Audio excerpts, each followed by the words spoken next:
below the legal minimum wage for an investigation. The Daily Mail and The Guardian feature video stills of the Transport Secretary Chris Grayling accidentally knocking a man off his bike. Mail reports that Jackie Leo was left in a state of shock near the House of Parliament several weeks ago. Mr Grayling swung open the door of his ministerial car and knocked the cyclist into a post. The Guardian says the man was bruised, his bike was damaged. Mr Grayling is seen leaving his car, shakes the man's hands and apologises. Mr Leo said the Transport Secretary should have stayed a little longer to check it out. The time is now 16 minutes to 8. And the Elizabeth Tower Big Motorway is closing tonight. 10,000 people climb up the tower each year, courtesy of their MP. Now it's to undergo a £29 million facelift.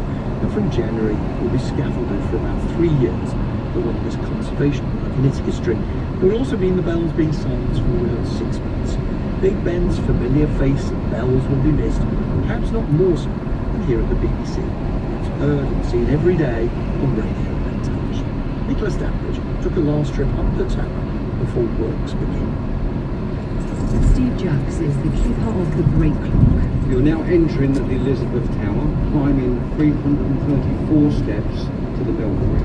Soon to have a winter coat of scaffolding, a necessity from time to time, as described in the Pathé Archive from 1955. Among Parliament's many famous voices, only one is heard round the world year in and year out, that of Big Ben himself at the top of his great tower.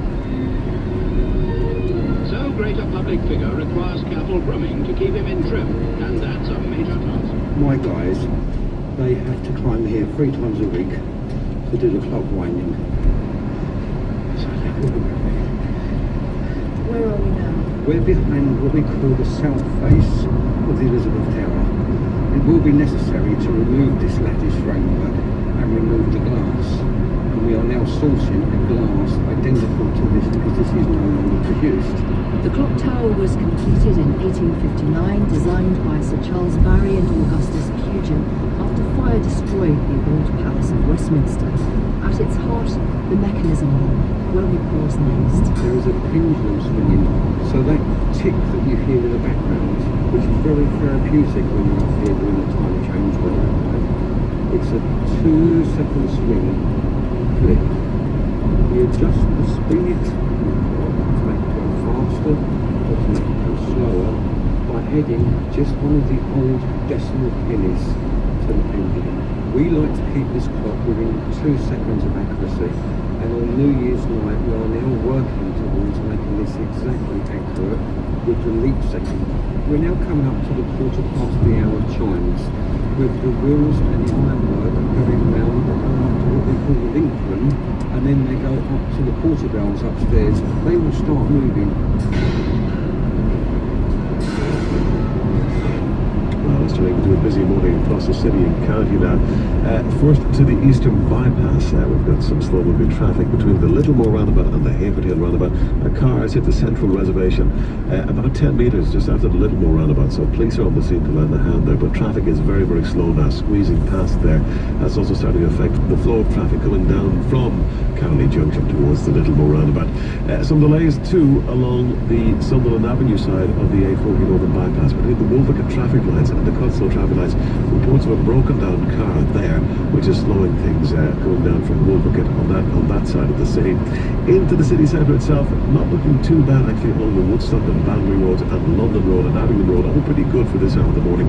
But the Botley Road looking busier on the Binsey Lane camera now from Seacourt down towards Fry's Wide Square.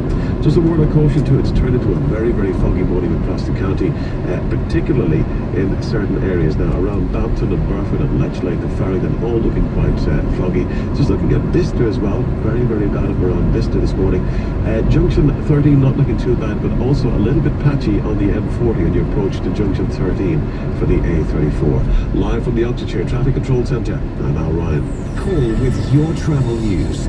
03459 311 666. They hadn't fallen, gave them a reassuring noise of home.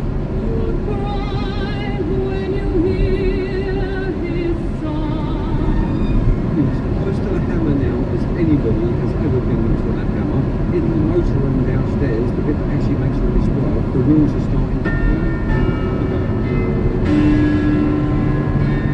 very British, and it's a sound that we cannot delete. And we have deadlines that we have to meet. For example, Remembrance Sunday. We will also be sounding bells for New Year's Eve, because you can't have New Year's Eve without the sound of Big Ben.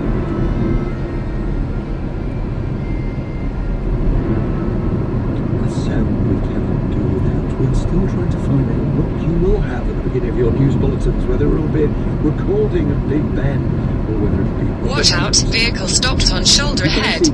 Behind the scenes of the Elizabeth Tower, I know Big Ben is the name of the bell, but the term of writing, most people call it Big Ben, but you can see that on the website. It's now 11:08, which means it's time for thought for the day. And with us here in the studio this morning is Bishop Richard Harris. Good morning. Good morning. During the days of the Cold War, I used to travel from Southam CV47 and on one visit, I asked a bright young priest how he'd become a Christian. He had, of course, been brought up as an atheist. He said that it was first of all the music and icons of the church that had drawn him to find out more. So it was good on this programme yesterday to hear a little of that music. There are many in the West for whom the sound of a Russian choir has a spine-tingling effect, and for whom icons have a profound appeal at once spiritual and aesthetic. It's no accident that the music of Overthorpe and the late John Kavanagh, both devout Orthodox Christians, has such wide resonance today. But this week, Forbes magazine voted Vladimir Putin the most powerful man in the world today, above Donald Trump. And the item on this programme yesterday was about the closeness of the Russian Orthodox Church to President Putin's regime. It is indeed very close. His mother was a devout Christian, one of those babushka who kept the faith alive during the years of persecution, and though brought up as an atheist, now identifies strongly as a defender of the Orthodox Church, Christianity and Christian values. Historically, this closeness of church and state goes back to the Emperor Constantine in the 4th century, when against all the odds he converted to the Christian faith, and the church switched from being a persecuted sect to being hand in glove with the ruling powers.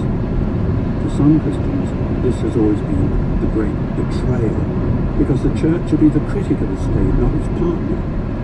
For others, it was the time when Christians grew up and took their fair share of political responsibility for ordering our common life. Moscow saw itself as the inheritor of that tradition, and after power moved from Constantinople, thought of itself as the Third Rome. Many Christians have a proper concern that the relationship of church and state doesn't get too close, and the Church of England has often been criticised on those grounds.